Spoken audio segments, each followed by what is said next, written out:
ಅಥವಾ ಪತ್ರಿಕಾ ಹೇಳಿಕೆ ಕರೆದಿರುವ ವಿಷಯ ಏನೆಂದರೆ, ನಿನ್ನೆ ತಾನೇ ನಮ್ಮ ಸಮಾಜದ ಕೋಳಿ ಸಮಾಜದ ಪ್ರಕಾಶ್ ಜಮಾದಾರವರು ಮಾಲಿಕೆಯ ಗುತ್ತೇದಾರ ವಿರುದ್ಧ ಹಗುರವಾಗಿ ಮಾತನಾಡಿದ್ದಾರೆ.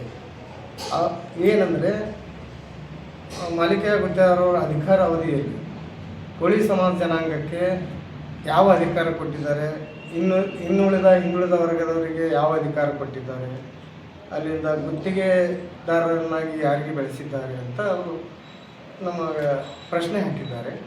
ಅದರ ಉತ್ತರವಾಗಿ ನಾವು ಹೇಳಬೇಕಂದ್ರೆ, ನಾನು ದೇವೇಂದ್ರ ಜಮಾದಾರ್ ಚೌಡಾಪುರ ಪ್ರಥಮ ದರ್ಜೆ ಗುತ್ತಿಗೆದಾರರು ಮಾಡಿದ್ದು, ನನಗೆ ಕೆಲಸ ನಿರ್ವಹಿಸಲಿಕ್ಕೆ ಕೊಟ್ಟಿದ್ದು ಮಾಲಿಕೆಯ ಗುತ್ತೇದಾರರು.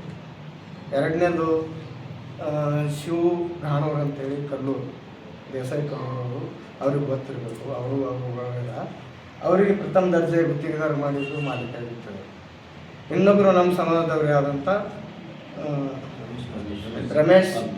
ರಮೇಶ್ ಮಾಳಿಕರಾವ್ ಮಾಸ್ಟರ್ ಸಣ್ಣ, ಅವರು ಪ್ರಥಮ ದರ್ಜೆ ಗುತ್ತಿಗೆದಾರರು. ನಾವು 3 ಜನ ನನ್ನ ಅಂದಾಜಿನಲ್ಲಿ ಇರೋರು, ನಾವು 3 ಜನ ಗುತ್ತಿಗೆದಾರರು ಪ್ರಥಮ ದರ್ಜೆ ಗುತ್ತಿಗೆದಾರರಾಗಿ ಕೆಲಸ ನಮ್ಮ ತಾಲೂಕಿನಲ್ಲಿ, ಇನ್ನುಳಿದ ತಾಲೂಕಿನಲ್ಲಿ ನಾವು ಕಾರ್ಯನಿರ್ವಹಿಸ್ತಾ ಇದ್ದೀವಿ. ಅದು ಫಸ್ಟ್ ಅವರಿಗೆ ಅರಿವಿಗೆ ಬರಬೇಕು. ಆನಂತರ ಅಧಿಕಾರ ಕೊಟ್ಟ ವಿಷಯ ಹೇಳ್ತಾ ಇದ್ದಾರೆ. ಫಸ್ಟ್ ಪ್ರಥಮವಾಗಿ ಮನೂರದಿಂದ ಗುರುಬಾ ಜಕ್ಕಪ್ಪರ್ ಅವರಿಗೆ ಜಿಲ್ಲಾ ಪಂಚಾಯತಿ ಟಿಕೆಟ್ ಕೊಟ್ಟರು. ಆದರೆ ಬರೋದು ಬಿಡೋದು ಅದು ಜನರ ಮ್ಯಾಗ ಇದ್ದಿದ್ದು, ಅವಕಾಶರೇ ಅವರು ಕೊಟ್ಟಿದ್ದಾರೆ.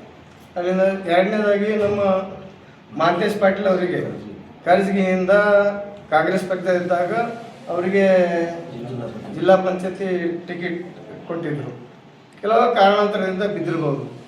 ಆದರೆ ಮತ್ತು ಜ್ಯೋತಿಬಾಯಿ ದೇವೇಂದ್ರ ಜಮಾದಾರ್ ಚೌಡಾಪುರ ತಾಲೂಕು ಪಂಚಾಯತಿ ಅಧ್ಯಕ್ಷರನ್ನಾಗಿ ಮಾಡೋದು. ಅದ ನಂತರ ನಮ್ಮ ರುಕ್ಮಿಣಿ ಜಮಾದಾರ್ ಅವರಿಗೆ ತಾಲೂಕು ಪಂಚಾಯತಿ ಅಧ್ಯಕ್ಷರಾಗಿ ಮಾಡೋದು.